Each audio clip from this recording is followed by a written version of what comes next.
Jeshua, the early years, the blessing of forgiveness. Now we begin, and indeed greeting unto you, beloved holy friends, indeed greeting to you, beloved and holy great rays of light, shining eternally in the mind of our Father, bringing forth that which is love, bringing forth that which is light, bringing forth that which is wisdom and peace and simplicity and forgiveness. For in truth the world waits upon your forgiveness. It waits to be anointed by the mind of Christ that would look upon all created things and grant it forgiveness. For your world lives steeped in fear. Your world is filled with many brothers and sisters that are plagued by a deep sense of unworthiness and guilt. Having fallen asleep, they continue to dream an illusory dream. But much like any dream, it holds the power to enchant the mind and blocks the very cells of the body from exuding only that which is real, light. And light is love. And therefore, to begin this evening and to share this message with our many friends, we would indeed speak of forgiveness. Beloved friends, forgiveness requires a graciousness, and graciousness is but the extension through form, through the body, through the emotions, through your touch, through your smile, through the glimmer in your eye, of that which is the grace already given unto you. It is always wise, then, to remember that if you would know grace, give grace. And each moment, then, as you walk through your world, as you would cry out unto me and to many of my friends, teach me what my purpose is, what is my function, what is my unique and special role. And your mind would teach you that it must be some form of service outside of your own being. I say unto you, your purpose and your function is the same as was and is mine. To be the one through whom the grace of the loving God is given unto those who yet dream the vicious and dark and awful dream of separation. For in that dream there cannot be anything but a deep inner anguish. And one who dreams thus acts in such a way that almost every thought and every action becomes a cry for help and healing, a cry that falls on the deaf ears of the world. For the world believes in judgment and not forgiveness, in condemnation and not healing. Therefore, know well the power that dwells within you, for you have already awakened to your call. You have already begun to lift your eyes up from the dream of separation, and have begun to behold a great light shining forever that seems to shine forth from some place, from some source so far removed from all that you've known, and all that you think you are. And yet the light that you behold is your light, placed within you by God Himself from the moment you first began to dream your own unique version of the dream of separation. How then will you know the light? Not by seeking it, but by allowing it. Therefore, as you walk through this world, when you cry out wondering what your purpose is, bring your attention back to the simple fact that you are here to bless the world through the forgiveness of Christ. Look therefore gently upon all that you see.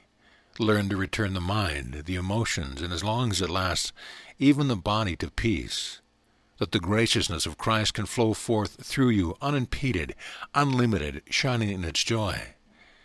And let that joy fall upon whomever you see, whatever you see, a blade of grass, a leaf falling from a tree, a wisp of cloud passing through the sky, a snowflake that falls. Bless these things, for they too have arisen from within your holy mind, and they are pervaded by the same self-same light that gives you your existence. The world cries out for forgiveness, and the soul cries out for union with God, and seeks in 1,000 convoluted ways and technologies to find a way to merge created and creator, beloved and lover. For indeed you are the lovers of God, and in truth cannot help but be that.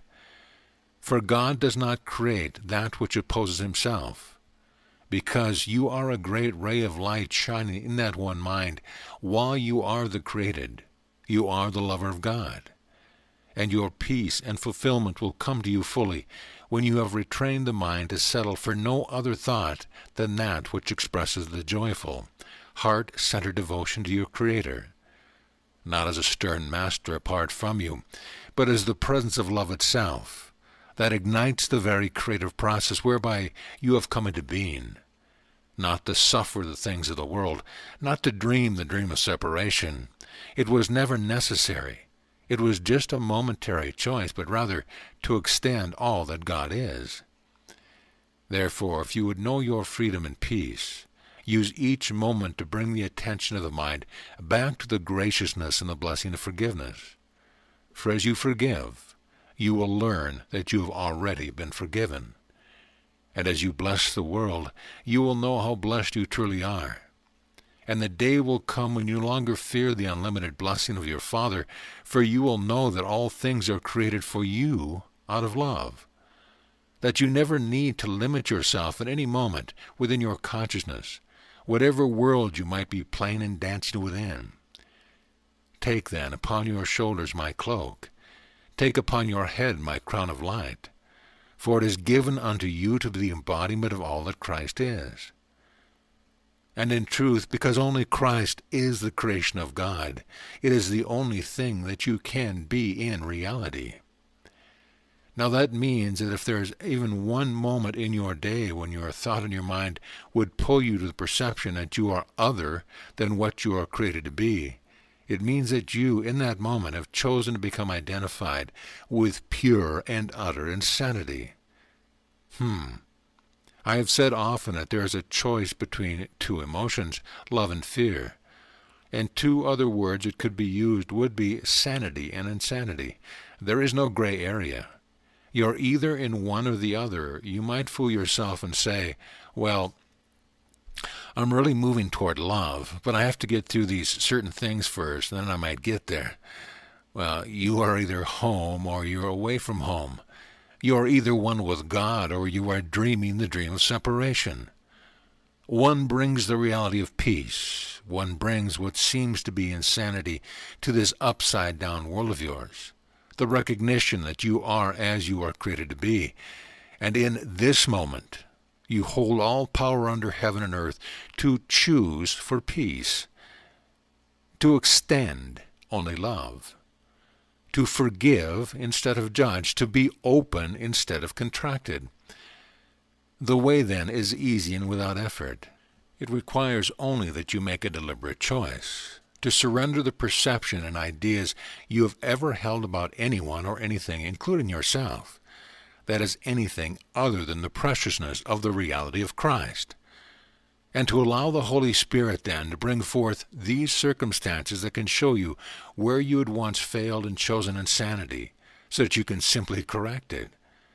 And that is why, as you dance through your many incarnations, you keep bumping into the same folks.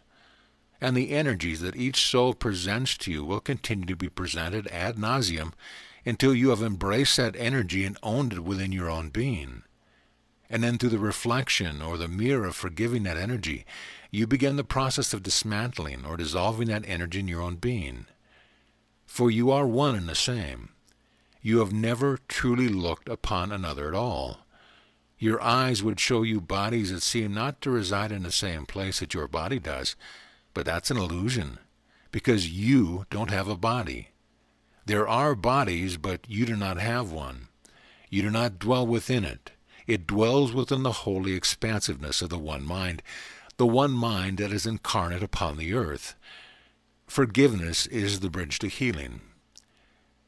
2,000 years ago, as you understand time, I came with a very simple message, and the message was the message of forgiveness. I have come yet again in many ways giving the same simple technology, for it alone works. And yet the mind would have you believe that you must constantly make it more difficult. Well, surely there is something else to acquire, some great power, some great mystical experience. If only I could get all my outer affairs in order, then I'll remember to forgive the world because I'll be more comfortable. Rest assured that what you want to see reflected in the world around you is influenced by, is an extension of, the quality of awareness that you allow within your consciousness, moment to moment. And if you seem then to know struggle, there is some corner yet remaining that has not been touched by your own forgiveness. Now, are you going to be able to search that out corner?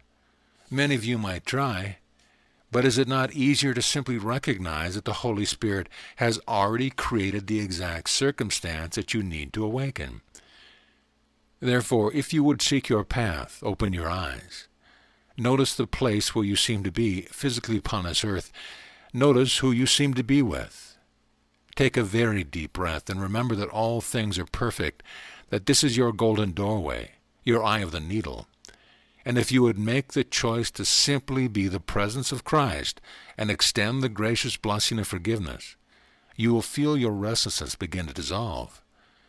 And as it dissolves in the depth of your beingness, through your deliberate choice to use the power of your mind, which is all that you have, to extend forgiveness and thereby the dissolved pattern of perception within the depth of your mind, you will then come to see the world around you differently. And miracle-mindedness begins more and more to be what that carries you through your life. You meet just the right person, you get just that perfect job, and all of the rest. It rains when you want it to rain, and it's sunny when you want it to be sunny, and you will be mystified by it all. In the end, when the mind is completely purified, which simply means that it's been corrected from any conflict between love and fear, forgiveness and punishment, when the mind is completely purified, you will know that you are unlimited forever. You will know that if you are seemingly in the bodily experience, whether you're washing the dishes or taking out the garbage, whatever you're doing, you will know that you, as Christ incarnate, have deliberately chosen to allow your being this experience as yet another opportunity to bless the world with the forgiveness that it cries out for. And if the body seems to dissolve in light and you are no longer seen by other bodies in space and time, you will know that that, too, is the perfect choice of freedom. Imagine walking through this life you are living, in a world that seems to have forgotten the reality of God, and feeling from the crown of the head to the tips of your toes not one trace of contraction or fear. Imagine the cells of the body feeling as spacious as the heavens. Imagine the peace that passes all understanding to be the pervading every organ of the body. A gentle smile upon the lips, barely perceptible to others, a gentleness in the area of the heart, a sense of bodily relaxation from what you call the solar plexus to the base of the spine. The mind calm and clear, missing nothing, yet holding on to nothing. Imagine being compelled by nothing, and yet not having a trace of judgment about anything arise. Imagine walking through this life in which nothing is unacceptable to you, because you are so busy blessing the world with the forgiveness of Christ, recognizing that the dream is a dream, is a dream, is a dream, and dreams hold no effect upon the dreamer when the dreamer awakens. Imagine living this life in perfect peace. Is it a difficult road? No. It requires, first and foremost, the willingness to completely embrace yourself as you are. Even as you perceive yourself to be, though you may be perceiving insanely. You are indeed doing so if you think there's anything amiss, but that's okay. First embrace the dream and love yourself. Love yourself for being right where you are, as you are. For there is simple law of metaphysics as you know this, and it is this. It is literally and always impossible to transcend and heal what is not fully embraced. And to embrace something means to love it to death. Therefore, when you go through your day, ask yourself this at the end of each day for the next 7 days. How many times in this one 24-hour period did I stop what I was doing and love myself wholly? Well, I would have gotten around to it more than once, but I was awfully busy. No. You were deluded, and there is a big difference. You were in insanity whenever you contracted away from love of self. So that's the first exercise we would offer you this evening. For the next 7 days, before you fall asleep at night, count how many times in that day you truly and wholly loved yourself. Now as we pause here then, what we are viewing from our level, our perspective, that has nothing at all to do with bodies, so you see, you can't really hide. There's no such thing as privacy.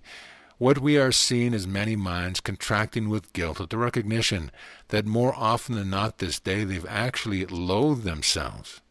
They found something to judge themselves for.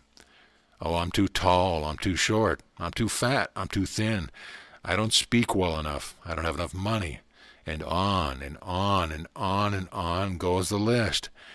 Do you know that list? That list was made by a completely insane mind, and in reality, the list does not exist.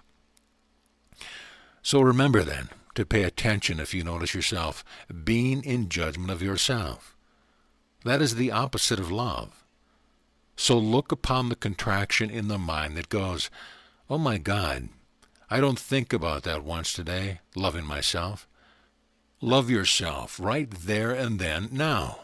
And you've loved yourself, and then you can go to sleep peacefully. Does that make sense to you? I've said many times the way is easy and without effort, for what comes of effort is of your world and not of the kingdom. I've said to you the world is diametrically opposed to the truth of the kingdom. The world is just the exact opposite of all that the kingdom is.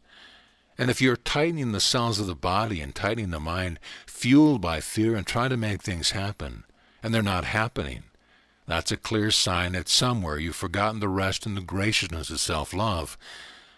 Self-love opens a door to the spaciousness whereby you remember that you are one with all minds everywhere. There is no lack, and those beings who are perfect for you or at your stage of the journey will be sent to you, if you will but welcome them before they arrive. Interesting thought, isn't it? Your world will teach you. What's the point of welcoming someone until they've rung the doorbell? Why not welcome them before they ever see them with your physical eyes? Can you imagine what would happen if you awakened in the morning, took 5 minutes to forgive the world, and bless the world and love yourself, and then welcomed everyone who was going to come into your experience?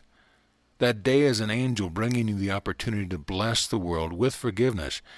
You see, your peace would walk ahead of you. It would enter a room before your body even gets there. And before anything is said and done, you will have already created a space large enough to hold whatever comes in your experience. You will have embraced what must be embraced, and thereby the pathway to transcendence is set before you. Now, is all of this getting too complicated? Remember this. When the mind seems stymied but what is said, there are actually two things going on. First of all, the attempt is to stop the mind. Only when the mind is stopped can space come to it. If you feel blocked in trying to grasp what is being shared at all, remember that that sense of being blocked is nothing more than an old insane pattern. It is the culprit. If you notice that you're blocked, not quite putting the pieces together, simply stop and stop striving to do so. For the soul hears the truth. And when we come in this manner, or in many different manners to speak with you, we come not to speak to your earthly mind. We come not to speak to the body and your emotional field. We come to speak directly to the essence of your soul, which already knows the truth, which is the truth, and is in fact the very source from which these words are coming. By way of levity, if that is permitted, I'm never quite sure when I look at your world whether it is or whether it isn't. How many times each day do you vacillate? You know the pattern of laughing at the foibles of others but taking your own very seriously? You see, all that I do in this work with this beloved brother is this. I abide in a place and in a dimension where nothing is hidden, where all minds reside right where I am. And when anyone asks a question or even thinks a thought and doesn't speak it through the body, I merely am like one in what you'd call your racetracks. Imagine me with a little green visor on the head, and one comes and says, well, I wonder if I should bet on this one or that one. What is the truth or that truth? I go, well, just a minute. And I close down the window with the little bars on it, and I race out the back door. I run behind, and I sneak up behind you, and I examine your heart from behind. And I see what is written there, and I go, oh, yes, okay. And then I race back and come back, open a window, and I give you the answer. Now, many of you, it's rather an easy process because, you see, I keep records, and many of you ask the same things over and over. But rest assured and understand this well. When once said, of myself I do nothing, I meant it. My Father does these things through me. That requires the willingness to learn how to be empty of self with every breath. So those that would see me as someone filled with all this great cosmic wisdom, please see me differently. I am empty and spacious, resting in quiet adoration and devotion of all that my Father is, witnessing nothing but miracles, and that which extends and radiates the love of God through all creation. And if in your mind you see it not, it only means that you have not yet been willing to train the mind to teach only love, to give up all your own ideas, moment to moment, breath to breath. I am nothing special. I am merely your equal, your brother and your friend, created in the very same moment you were, with all the same attributes, all the same potential, all the same reality. And I marvel, just as you, when I truly ponder this, I marvel because throughout the expanse of my existence, which has been since before the beginning of time, just as yours, I have never been able to fathom the moment of my creation. Think about that one. Do you know the moment where you began? No, and you'll never find it. And that means there is indeed an unfathomable mystery that I have called Abba, that is present at the place within me, that is deeper than can ever be known, no matter how much the mind becomes enlightened. Knowing that, there can only be humility, devotion, appreciation, love.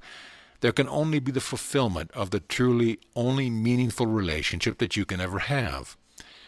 Relationship with your Creator. For all of the rest of your relationships are merely reflections of you abiding with an aspect of yourself. And the only way that that relationship can reflect holiness is from the spillover from your devotion and the purity of your relationship with your Creator. Does that make sense to you? Creation is grand. How could you ever comprehend it all? You cannot. You can only allow it through your beingness without fear. For fear is a contraction, which is the opposite of love. And when you know fear, you are the world and not in the kingdom.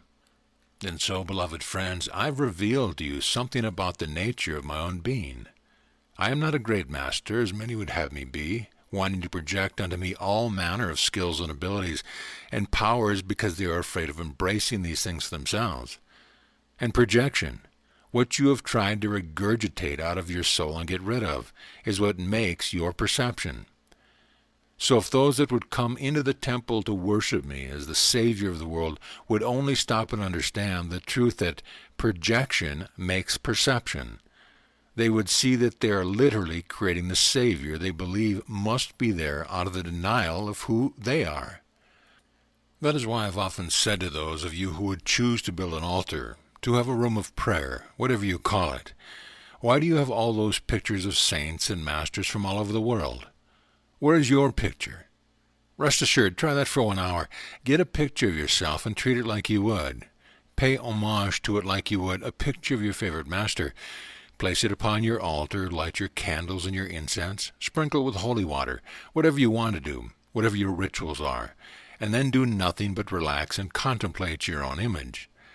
And ask yourself this one question: from where has that being come? Can you see how that would be very opposite of what the world teaches you to do? I'm not speaking here of the danger, and there is a danger, of slipping into egoic identification of yourself as being so great and regal and special and everyone else a peon. That's not what we're talking about. But to move through the temptation to let the ego grasp the insight that you are as God created you to be. For while you abide in space and time, vigilance and discipline are absolutely required, and the more you awaken, the more you will need them. In my day and age, we spoke often of the temptation of Satan.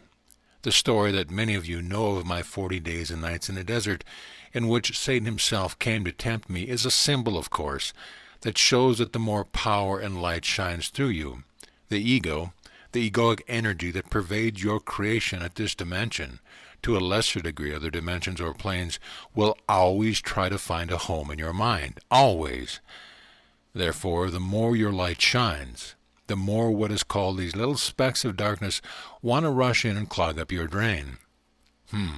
Never become lazy. Never become satisfied.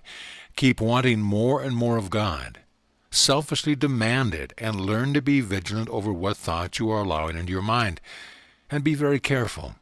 For as you awaken and suddenly you have a vicious and evil thought, the temptation is, Oh my God, I've blown it. That is a judgment, and that is the opposite of love. And only love can heal. You simply notice a thought and go, yes, I've had those before. Self-love. Love alone heals the mind. No other technology will work. Forgiveness, self-love, the recognition that no one comes into your sphere by accident, and that in reality each is an aspect of your own being, bringing treasures of gold, frankincense, and myrrh, coming to see if you will receive those treasures and thereby recognize that each day is the birth of Christ within you accomplished. Each time you accept those gifts, and the way you register your acceptance of the gifts that do indeed come in some rather interesting packages, the way you recognize it or pay recognition to it through your willingness to return to your reality, your purpose and function, and to bless that being, that gift bringer, with the forgiveness of Christ. And that forgiveness is not from a mind that thinks it is above the others, but recognizes not just a commonality, but the self-same identity.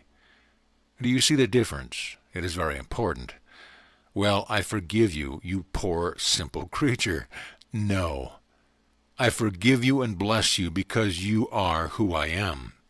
And in reality, there is only one of us present, and together we have the power to bring heaven to earth through our holiness now. Somebody's got to extend it to the other aspect of themselves. Why not you? What are you waiting for? If only my mother would forgive me. If only my father would forgive me. And oh gosh, that first wife I had, and then the fourth husband. Oh my goodness. If I could just get things straight with them, then I would get on being Christ. So, the pause that was just created seemed to be in the midst of a thought or a direction.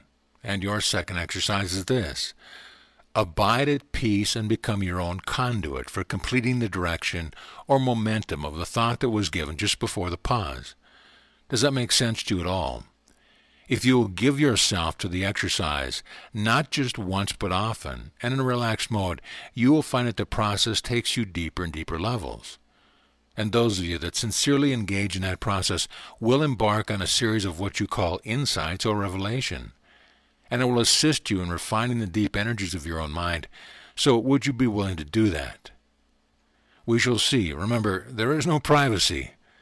And so it will be appropriate to spend a short time, and there will be questions asked by those who are seemingly seated here with bodies. Therefore, in conclusion of that which has been shared with you this hour, remember, forgiveness, self-love, accepting the perfection of each moment in which you discover yourself, for because you have already asked for healing and awakening, the Holy Spirit always goes before you, setting straight your path. Remember, if you knew how to set your path straight, you would have been done a long time ago. So accept the fact that what is occurring is part of a pathway being set before you by an intelligence or wisdom that knows far better than your thinking mind how to find the way home. And the more you surrender to each moment's perfection, the more you discover that the eye of the needle is always before you, and it's actually the royal highway that carries you to peace. And so with that, if you would prepare the technology with the buttons and all that, we can continue.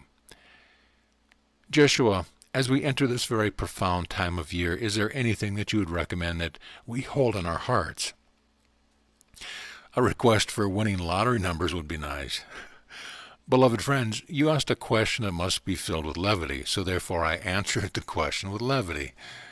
For listen well to the words as we enter this profound time of year. What makes it any more profound than any other time of the year? There's nothing special about your month of December. There are symbols written in the stars that indicate a process of consciousness that's going on in you all the time. Therefore, rather than ask what we should hold on to our hearts now as we enter this profound time of year, ask what you can hold in your mind to create the profundity in every moment of your experience, until there's no difference between any day of the year, so that every day is the Mass of Christ. Gotcha. Always, but it makes a lot of room for other people to ask their questions. A profound sacrifice you have made. Thank you. I love being your bullseye. So does that answer help with your question? Yes, it does, of course. Thank you. You see, the tendency of the mind that has become enamored with the thinking of the world will carry the egoic pattern of wanting to shift its frequency by making something more special than something else, even a time frame. And that attempt to create specialness is an attempt to create inequality. And inequality, as you obviously know, is the opposite of equality. If you seek unity, give up the need for specialness. Therefore, this Christmas season, ask not what you can do to bring a profound experience this time, but reflect on what you must be doing in your consciousness the rest of the year to not experience the profound mystery of life. That's a very good question. I wonder where it came from. The one of us? Yes, indeed. So the one of us on this side of the horse race window asked the question, and the one of us on the other side with the green visor. I never did like the crown of thorns. I changed it for a green visor. Simply raced about and plucked the answer out of the heart that we all share and is given to ourselves. There are two forms of busyness. One is based in fear, the other is based in love. Which energy is fueling your busyness? For the one generates the extension of the kingdom, and the other denies it. I believe we have done well with that one. So any more questions? In regard to the land we call Shanti Cristo, there are many friends coming to this area to participate, and many of us have in our hearts the desire to live more closely to each other, in sharing our growth processes, our loving each other, our understanding of your teaching, and so on. There seem to be many unanswered questions and desires of people who want to come together more closely quickly, and I wondered if you would address this. Beloved friend, unanswered questions are always a form of doubt. Unanswered questions reflect the quality of mind birthed not in God but in the world. The attempt to hope that someone else will create the energies necessary in the third dimension to allow you, not necessarily you, but the general you, to get what it thinks it needs, closer proximity to other bodies in space, yet being in denial of stepping into the role of what you might call leadership to bring that about. Therefore understand well, there are many that are being called, and some seem to have answered that call a little sooner than others. The call to Shanti Cristo is the call to awaken first from every obstacle to the presence of power and love and light within their being, to no longer tolerate anything in your consciousness that creates the barrier to the manifestation of the vision that seems to be calling you, and the willingness to take complete responsibility for being the one that manifests it. For you see, that vibration is a very refined vibration. There is no room for gamemanship. There is no room for riding on the energies of others. There is no room for denying the power of Christ within yourself. This level of purity is absolutely necessary to bring forth in the field of time, patiently, with quality, the vibrational field into which even more can be called, who will experience what you call spontaneous healing of mind, emotion, and body. For if you would view that which is a communion of a coming together of souls in the third dimension, and some are relying on others to carry the frequency, you have inequality, you have conflict, you have dissonance. Dissonance weakens the field of energy, and the note that would come through the instrument does not carry the power you would wish to behold. That, then, creates resentment in the minds of those who are wanting others to really take responsibility, and resentment simply creates infighting and death. Therefore, mark these words well. Shanti Cristo is the responsibility of everyone who generally feels called to its manifestation, pure and simple, for it is a grand experiment to bring forth the unified field, which is the Christ mind. Does that make sense to you? Yes, it does. Therefore, where there is impatience or unanswered questions, help those with that type of energy to remember that they are already looking outside of themselves. They need to come back to right where they are in the moment and allow the process of purification of their own consciousness through forgiveness, through accepting that great power you hold to take care of anything you think looks like a problem around you, or a limitation or a lack, and to handle that first. That is, to seek the kingdom first, from which all things can be added. That was a rather good question, and again we must ponder its source. Jeshua, I'm reminded of our conversation about co-creating Christ a few months ago, and I wonder if you would extend that conversation somewhat tonight. Yes, get on with it. Think I could make it any clearer? No. All you need is given right here, right now. All power under heaven and earth resides within the depth of your consciousness, which is that which literally is creating what you see around you and what you feel within yourself. Therefore, claim that power, own it, take it into your being, and never, never again allow yourself to deny that you are the one creation of God. And unto you nothing is impossible. Does that help clarify? Yes, you're wonderful. I am only yourself. So, James, you have a question? Yes, I have a question. I'm not sure. Okay, I'll ask. This one used to always want to take me aside and ask privately. Okay, I'm wanting to ask about this 12:12 stuff. So I've already listened to all these other questions, you see, and then I decide what's the point of asking any questions. The answer is already given.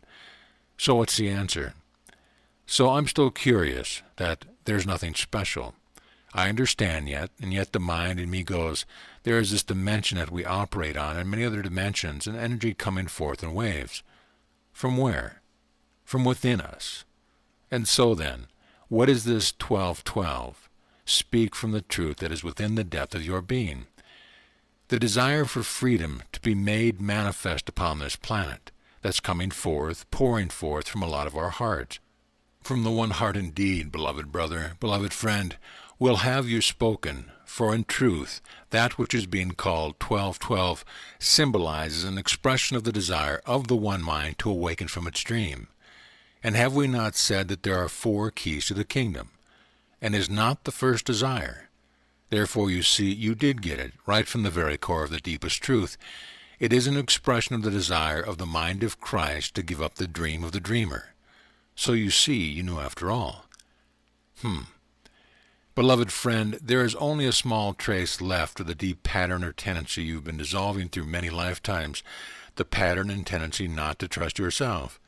And that, then, causes the mind to project onto others a better connection with God than your own. Always have I loved you, and always shall I. And the day comes quickly when you will look through the eyes of your heart upon me, and no longer see me as above you.